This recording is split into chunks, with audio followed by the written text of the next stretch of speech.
Hi, this is the Traveling Fool. My name is Bob Bales, and on this episode, we're going to talk about a town that was named after a drunk. So stay tuned.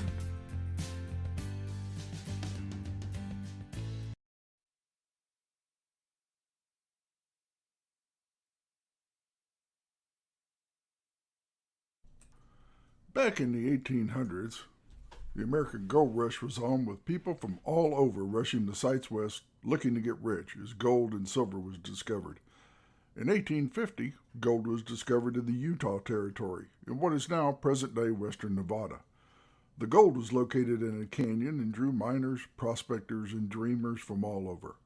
James Finney was one of the first miners to settle in the area now known as the Comstock, first arriving in 1851, and one of the first to travel up into the hills in search of gold.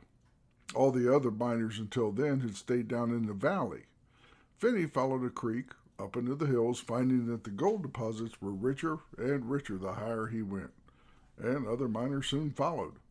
In fact, all of these miners gradually worked their way further up the canyon until they reached the top of Sun Mountain.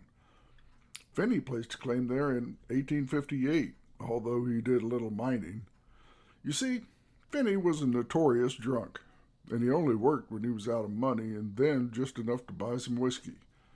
And in fact, it was his drinking which brought him fame.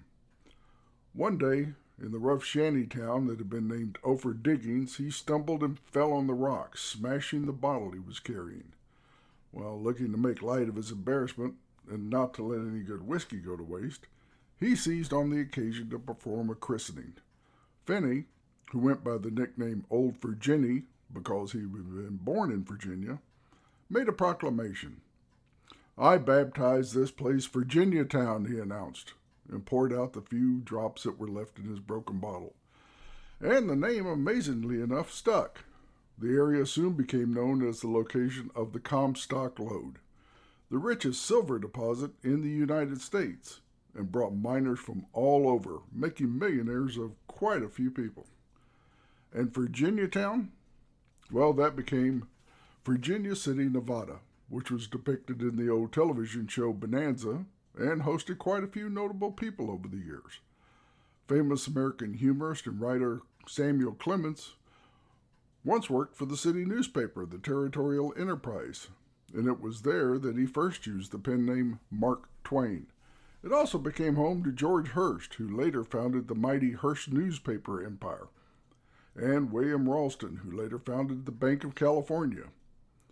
Saloons, hotels, and gambling halls opened up, and none was more famous than the Washoe Club, also known as the Millionaires Club. Known throughout the Pacific Coast for luxurious accommodations and fine dining, the club housed one of the finest libraries east of San Francisco. It also had an elegant billiard room and a parlor adorned with Italian marble and bronze statuettes. The club's guest register were emblazoned with the signatures of Ulysses S. Grant and General Robert Sherman, actor and lecturer Artemus Ward, railroad magnate Darius Ogden Mills, and the actor Edwin Booth, the brother of President Lincoln's assassin John Wilkes Booth, and 50 other millionaires of international reputation. At its height, Virginia City, Nevada had a population of over 25,000 and was known as the richest city in America. When the gold and silver began running out, well, so did the population. And today, the town has between 700 to 800 permanent residents.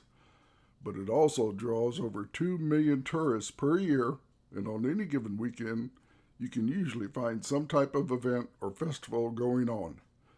You can take tours of some of the old mine shafts, have a drink in one of the old saloons, and even visit the famous Washoe Club. If you want to stay in a historic hotel, the Gold Hill Hotel is only a couple of miles away, and the Gold Hill Hotel is the oldest hotel in Nevada and has a very rich history. And whatever happened to James Old Virginie Finney? Well, he never struck it rich. In fact, he was broke all of the time, but he did remain a character in Virginia City for quite a few years. A penniless drunk, although definitely a friendly drunk, until one day in 1861, when he was riding into town of Dayton, a short distance from Virginia City, fell off his horse and died from his injuries. He was buried in the Dayton Cemetery soon after. But the town that he christened went on to become the richest city in America, if only for a short while. Go ahead and hit the subscribe button, and we'll see you next time on The Traveling Fool when we tell you about another destination and the people that makes it special.